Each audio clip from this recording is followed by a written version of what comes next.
I've gone through all of the manifestos to work out what each of the political parties is going to mean for your money, so you don't have to. I'm going to capture them all here. Today we're going to start with Labour, and the first thing that they've said is there's going to be no increase on taxes. So we're talking income tax, we're talking national insurance, we're talking VAT. They haven't been completely clear on what this might mean for council tax, so watch out for that. Said they're going to drop the plan to reintroduce the pension savings cap. This is going to be better for those people with larger pensions, but of course these things can change. Who knows what government's going to be in place by the time you or I retire and what policy they might bring in that time. They want to cut energy bills. Of course, energy bills in the UK are amongst the highest in Europe, and they're going to do this by setting up British Energy, which is going to be a green power company basically that's going to give more cost-effective utility bills for the UK. As well as this, they want to invest £6.6 billion to improve the energy efficiency of our homes. They also want to nationalise rail travel. They want to bring back British rail.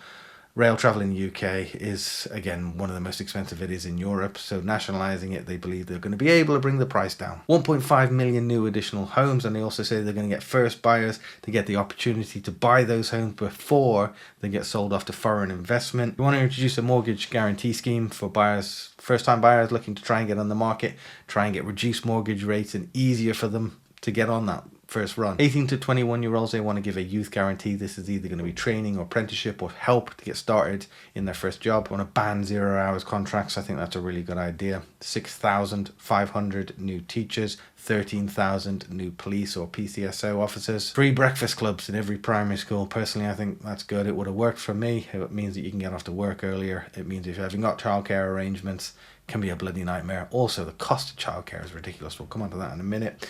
Also got retaining the triple lock on state pensions. So this is a policy whereby the government will raise the state pension annually in line with whatever is highest of these three, increase in prices, average earnings, or 2.5%. I think that's a pretty good thing, obviously. 16, 17-year-olds going to be given the right to vote. You can decide what you think on that.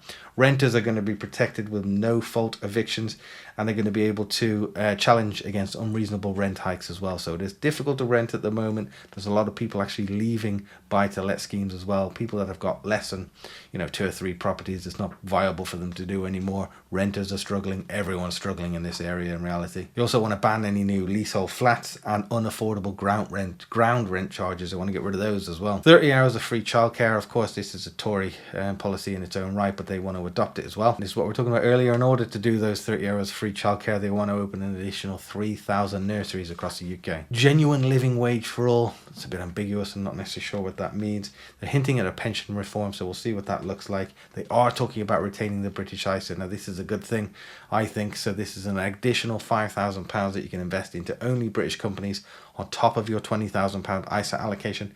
In reality, not many people are going to max out the £20,000 allocation, but it potentially could force a bit more cash into UK businesses. We'll see how that goes, but I do think it could be a good thing.